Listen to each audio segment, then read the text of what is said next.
Hi friends, welcome to my channel. ఈ video వెళ్ళకుండా ముందు ప్లీజ్ లైక్ చేయండి, షేర్ చేయండి, సబ్స్క్రైబ్ చేసుకొని ఛానల్ని. ఈరోజు వీడియో ఏంటిదంటే తెలంగాణ రాష్ట్రంలో ఇప్పుడు హాట్ టాపిక్ అయిన జిల్లాల పునర్విభజనల గురించి చెప్పబోతున్నారు.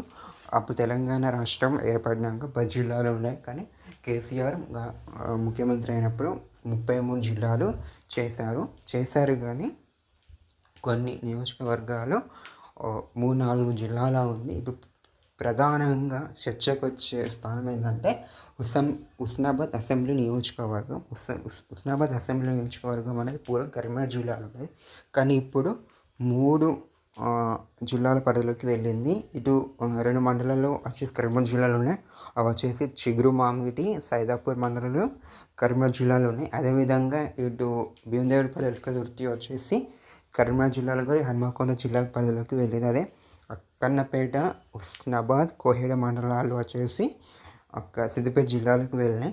కానీ హుస్నాబాద్ వాళ్ళు ఆ జిల్లాల పునర్విభజనలో భాగంగానే మేము సిద్దిపేటలో కలవం, కానీ కరీంనగర్ ఉంటామంటే ప్రభుత్వం ఒప్పుకోకుండా వాళ్ళని సిద్దిపేట జిల్లాలో కలపడం జరిగింది.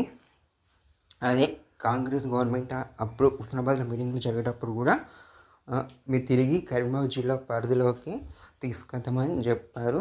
దీని విధంగా అది కరీంనగర్ జిల్లాకి రావడానికి ఆస్కారం ఉంటుంది. ఎందుకంటే హుస్నాబాద్కి వెళ్ళి బస్సు ఫెసిలిటీస్, అన్ని ఫెసిలిటీస్ కరీంనగర్కి చాలా అవైలబుల్ ఉంటుంది సిద్దిపేట కంటే.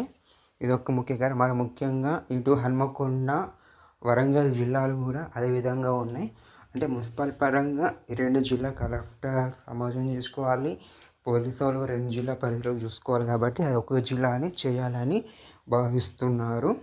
మరి ముఖ్యం ఇంకొకటి ఏంటంటే అది రాజన్న సిరిసిల్ల జిల్లా రుద్రంగి మండలంలోని మానాల గ్రామం అనేది ఇప్పుడు జిల్లా పునర్విభజనగా రుద్రంగి మండలం రాజన్న సిరిసిల్ల జిల్లా పరిధిలోకి వచ్చింది.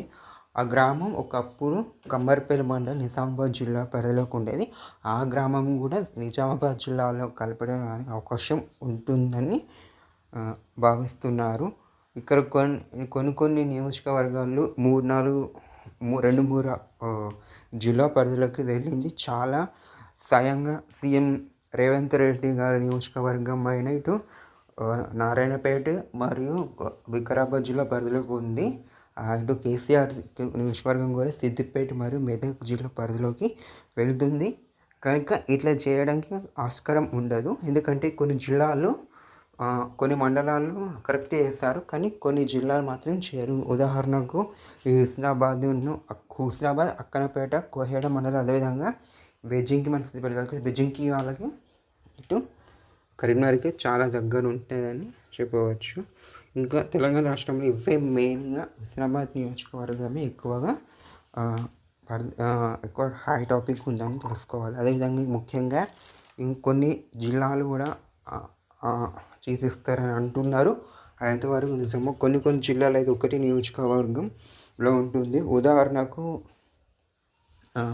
నారాయణపేట, ములుగు అవన్నీ వచ్చేసి ఒకటే నియోజకవర్గం పరిధిలోకి ఉంటుంది కనుక తెలుసుకోవాలి. ఇప్పుడు సపోజ్ ఎగ్జాంపుల్ కరీంనగర్ జిల్లాలోనే కొన్ని మండలాలు జయశంకర్ భూపాలపల్లికి వెళ్ళినాయి, కానీ కనుక వాళ్ళు జయశంకర్ భూపాల ఎందుకంటే జిల్లా కేంద్రానికి 150 కిలోమీటర్ల దూరంలో ఉంటుంది కాబట్టి అదేవిధంగా అవి జయశంకర్ జిల్లాలో ఉంటాయి. ఈ వెలుగుతూరు, భీమదేవరపల్లి మండలాలు కూడా హన్మకొండ జిల్లాలో ఉంటాయి. అదేవిధంగా కమలాపూర్ కూడా హన్మకొండ జిల్లాలో ఉంటాయి. కనుక హుస్నాబాద్ ఎక్కువ హై టాపిక్ అవుతుంది ఈ విషయంలో. మరి కొన్ని విషయాలు ఏంటంటే వరంగల్ జిల్లా చేయాలనుకుంటున్నారు ఇక్కడి ప్రజలు. అదేవిధంగా భద్రాద్రి కొత్తగూడెం జిల్లాలోని వెంకటాపురం, వాజేడు మండలాల్లో తిరిగి భద్రాద్రి జిల్లా పరిధిలోకి వస్తే ములుగు జిల్లా పరిధిలోకి ఇప్పటికి తక్కువ అవుతుంది. దాని ఆస్కారం ఏంటంటే ములుగు జిల్లాను తీసేసే అధికారం ఉంటుంది. కానీ అక్కడ మంత్రి సీతక్క కాబట్టి ఆ జిల్లా తీయరో తెలియదు. ఇక్కడ ఈ జిల్లాలు ద్వారా లాభం ఉంది, కానీ కొన్ని సరిహద్దులు అయితే చేంజ్ చేస్తామని ఇటీవలనే ఈరోజుకి సీఎం రేవంత్ రెడ్డి గారు ప్రెస్ మీట్లో పెట్టారు. జస్టిస్ అంటే judge, high court judge, supreme court judge కానీ హైదరాబాద్లో ప్రజల అభిప్రాయం మేరకు సరిహద్దులు మాత్రం చేంజ్ చేయబోతున్నారని తెలపడం జరిగింది. ఇంకా కొన్ని జిల్లాలో బాగానే ఉన్నాయి కానీ బాగా నియోజకవర్గంలో 80-90% నియోజకవర్గాలు రెండు జిల్లా పరిధిలోకి వెళ్ళాయి కొన్ని నియోజకవర్గాలు. Thank you for watching. ఈ వీడియో మీకు నచ్చినట్లయితే ప్లీజ్ లైక్ చేయండి, షేర్ చేయండి, సబ్స్క్రైబ్ చేసుకోండి ఛానల్.